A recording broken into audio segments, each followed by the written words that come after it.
Have you ever wondered what makes a good life? It is a question we all ask ourselves. Sometimes the answer is simpler than we think. Jesus tells a story in the Bible about this. It is found in the book of Matthew chapter 25. Jesus describes a great king separating sheep from goats. This image is not about judgment in a harsh way. It is a gentle story about how we live our lives every single day. It tells us that our small, everyday choices matter more than we can imagine. The story is a metaphor for our actions. The sheep are praised for their kindness. They gave food to the hungry. They gave water to the thirsty. They welcomed strangers. The goats, on the other hand, are questioned. They did not notice the needs around them. They walked past the people who needed help. The story isn't meant to scare us. It is meant to awaken us. It asks us to look at our own lives and see which path we are on. Are we noticing the people around us? Or are we too busy to see? This ancient story is not just for a time long ago. It is for us, right here, right now. It speaks to the heart of what it means to be human. Let me tell you about a woman named Maria. She is an ordinary person just like you and me. She lives in a small city. She works the night shift at a local bakery. The smell of fresh bread fills her world. Many people rush in and out, grabbing their morning coffee or a late-night treat. Maria sees them all. One freezing winter night, she noticed a man huddled by the bakery's door. He looked tired and cold, holding an empty paper cup. He did not ask for much, just a hot coffee. Maria was busy, and her boss was calling for her, but she stopped. Maria poured a fresh, hot coffee into a cup and handed it to the man with a warm napkin. His face changed. A small smile appeared. "Thank you," he whispered. Maria just nodded and went back to her work inside. A month later, the man came back to the bakery. This time, he looked sick. He had a deep, rattling cough. He wanted to buy a coffee but did not have the money. Maria did not turn him away. She told him to sit and rest. She brought him water and a small sandwich from her own break. She saw his need was more than food. She called a local clinic with low-cost care. She helped him get an appointment. The clinic treated his cough and gave him medicine. Then she heard he had been arrested for a small bag of bread. He was held for a few hours.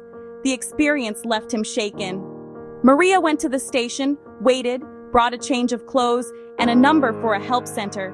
When he saw her waiting, he cried. In that moment, she was visiting the imprisoned. Each of Maria's actions mirrored Matthew 25. Feeding, giving drink, welcoming, clothing, caring, visiting. What makes Maria's story so powerful? It is not one big, heroic act. It is the steady, quiet habit of paying attention. She did not have much.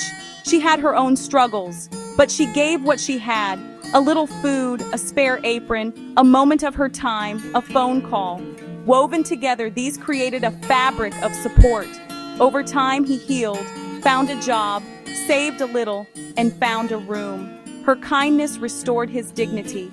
Compassion cost her money, rest, and sometimes peace of mind.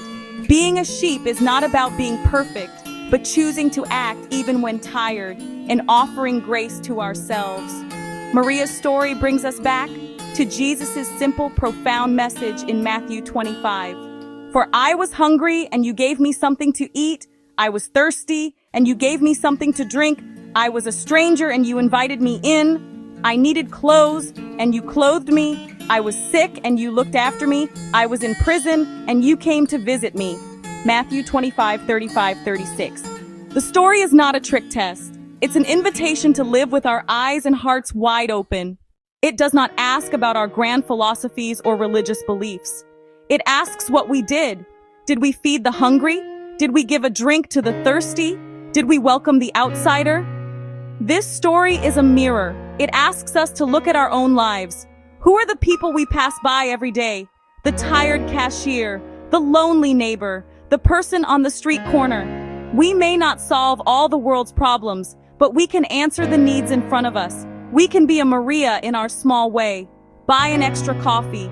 Donate a coat you no longer wear. Make a call for someone who is struggling. These small acts are the building blocks of compassion. They send ripples of hope we may never fully see. They change us as much as they change others. They connect us to our shared humanity. The final question isn't, are you a sheep or a goat? It's more personal. When I saw a need, what did I do?